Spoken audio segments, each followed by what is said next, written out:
So hello and welcome back to the channel. Hello everybody, class 10 से exercise 2.2 from polynomials chapter. पहला question देखते हैं। Find zeros and verify करना है हमने इसको। पहला पार्ट देखो, इसके अंदर हमें पहले तो ज़ीरो फाइंड करनी है, फिर उसको वेरीफाई करना है। दोनों ही जो नहीं, जो हमारा पहला काम है वो तो ऐसा ही है, देखने से पता लग रहा है। ज़ीरो तो हमने क्लास 9th में भी तो फाइंड करी है।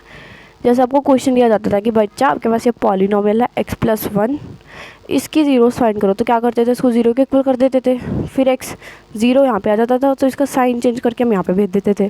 फिर x की वैल्यू ज़ीरो उड़ गया, -1 आ जाती थी। बेसिकली इसके अंदर साइन चेंज हो जाते थे, या फिर जो चीज़ मल्टीप्लाई में थी वो डिवाइड में आ जाती थी, ये होता था। तो ज़ीरोस तो हमें चलो ठीक है, इसकी ज़ीरोस फाइंड करनी है हमने, इसकी नहीं। अगर हमने किसी की भी ज़ीरो फाइंड करनी होती है उसको ज़ीरो के इक्वल कर दो, बट हम इसकी नहीं फाइंड कर सकते, इसलिए हम इसको थोड़ा छोटा बनाएंगे, ताकि पहले हम इसकी मिडल टर्म स्प्लिट करें और जो आंसर आएगा उसकी ज़ीरो हम फाइंड करेंगे। और ये किस काम का है फिर मैम? देखो, वेरीफाई करने का इसका काम है रिलेशन बिटवीन ज़ीरोस, जो हमारा आंसर आएगा उसका रिलेशन, और कोफिशिएंट यानी कि ये जैसे होता है अल्फ़ा प्लस बीटा, जो सम है ज़ीरोज़ का, सम ऑफ ज़ीरोज़। कौन सी ज़ीरोज़ वो आपको पता लग जाएगा, ठीक है।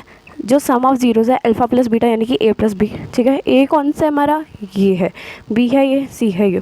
और अगर हमें प्रोडक्ट ऑफ ज़ीरो फाइंड करनी है, सॉरी, ये होता है इक्वल -b/a के।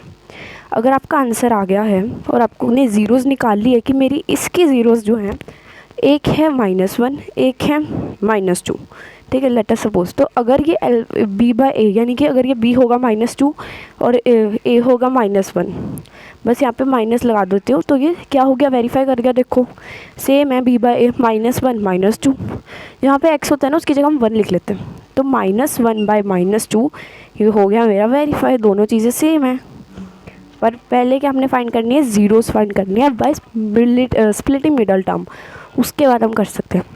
प्रोडक्ट ऑफ ज़ीरोस में क्या करना है मैम, अल्फ़ा इंटू बीटा बस, और c/a के इक्वल करना है इसको, c/a यानी कि 8/1, ठीक है। अगर आपका आंसर जो है ज़ीरोस वाला वो 8/1 है तो आपका ठीक है आंसर। आई होप आपको पॉइंट समझ आया हो। सो सबसे पहला पार्ट देखते हैं। सबसे पहले इसकी हम मिडिल टर्म स्प्लिट करेंगे, ताकि हम इसके बीच की जो ज़ीरोज़ है उसको फाइंड कर सकें। आई होप आपको मिडिल टर्म स्प्लिट करना आता हो। इसके अंदर हम ये दोनों को मल्टीप्लाई करते हैं और इसकी प्राइम फैक्टराइजेशन करके देखते हैं कि प्लस माइनस करके ये वाली डिजिट आ जाए, ठीक है। ये तो आपको पता ही होगा। 8 के फैक्टर्स हमें पता है, 4 पर मैं आपको करके दिखा देती हूँ। जैसे 8 2 4 जा 4, सॉरी 2 2 जा 2 1 जा। सो देखो 2 इंटू 2 4, बच गया 2, इंटू का साइन है, तो अगर हम 4 में माइनस कर दे 2 को, 4 - 2 तो आ जाएगा हमारा 2, यानी कि यही तो लेके आना हमने। तो हमारे जो 4 और 2 हैं ये है prime factorisation, the factors of 8, जिसको प्लस माइनस करके 2 आ सकता है, ठीक है। आगे चलते हैं। आगे क्या करना होता है हमने, ये तो चलो पता लग गया। अब इसको एज इट इज़, इसको एज इट इज़, इसके अंदर क्या चेंजमेंट्स आएंगे कि प्लस माइनस करके -2x आए। अब माइनस का लेके आना, प्लस माइनस होता है ना माइनस, बट हम दोनों जगह पे क्या करें देंगे, नहीं, एक काम करते हैं, प्लस माइनस करते हैं।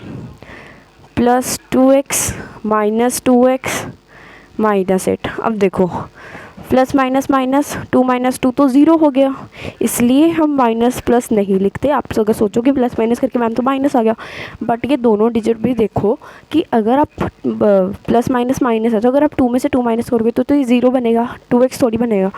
इसलिए I am trying to saying कि यू हैव टू रूट, एक सेकेंड, -2x -2x। इसके अंदर क्या होगा, इसके अंदर बेसिकली, अरे नहीं आएगा इसमें से भी, सॉरी यहाँ पे 2 थोड़ी है, यहाँ पे 4 है, sorry for wasting your time, ठीक है। 4x, अब प्लस प्लस हो गया, +4 + 6 को 2 करोगे तो 6 आ जाएगा। I am only trying to saying that कि हम क्यों साइंस के अंदर, सॉरी साइन के अंदर ऐसे चेंजमेंट्स करते हैं। तो अगर हम इसको प्लस कर दें किसी भी को, जैसे हम छोटे नंबर पे कर देते हैं प्लस, ताकि बड़े नंबर के साथ जो माइनस लगेगा वो इसके साथ वो करे, ठीक है।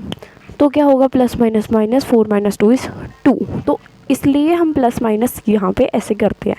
क्योंकि मैंने आपको पहले ही मैं आपको बोल रही थी कि प्लस माइनस कर लेते, बट मैं क्यों नहीं करके दिखा रही थी क्योंकि वो 2 था तो मैं कंफ्यूज हो गई थी। Sorry for wasting your time. सबसे पहले यहाँ पे कॉमन क्या है और यहाँ पे कॉमन क्या है। पहले वाले में तो हमें दिख रहा है, पहले में सिर्फ x ही कॉमन है, x निकल गया यहाँ पे, बट एक यहाँ पे फिर भी बचा है, एक को लिख लेते हैं।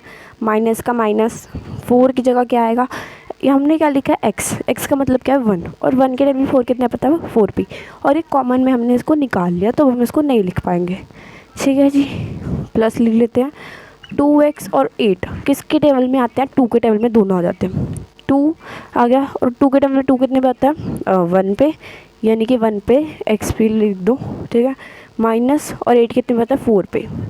सो ऐसे हम कर सकते हैं इसको। ठीक है, फिर क्या बचा x+2, ये बना एक टर्म, दूसरी टर्म x-4, ये बन गई हमारी 2 टर्म्स। हमने क्यों करी मैम ये, क्योंकि हमने by splitting the middle term हमने क्या करना था, हमने इसके ज़ीरोस फाइंड करने थे। अब पहले हम फाइंड कर लेते हैं, हमारे ये है हमारा अल्फ़ा, ये है हमारा बीटा, ज़ीरोस के।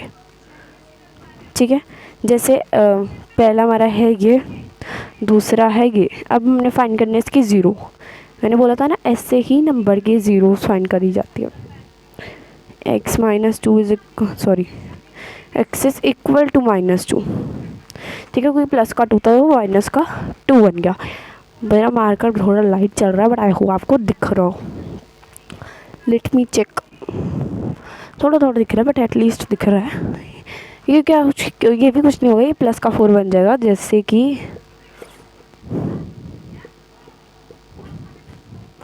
ऐसे आपको प्रोसेस भी लिखना पड़ेगा। सो आपकी अल्फ़ा की वैल्यू आ गई -2 ज़ीरोस में, और बीटा को आप लोग ऐसे लिख देते हो, मैडम को कुछ नहीं समझ आता तो ऐसे लिखा करो।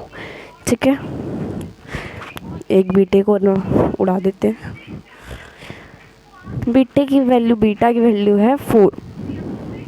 अब हमने मैम क्या करना है, ज़ीरोस फाइंड कर ली, बन गई हमारी ज़ीरोस, अल्फ़ा की -2, बीटा की 4। अब हमने करना है इसको verify. So in the next part हम देंगे नेक्स्ट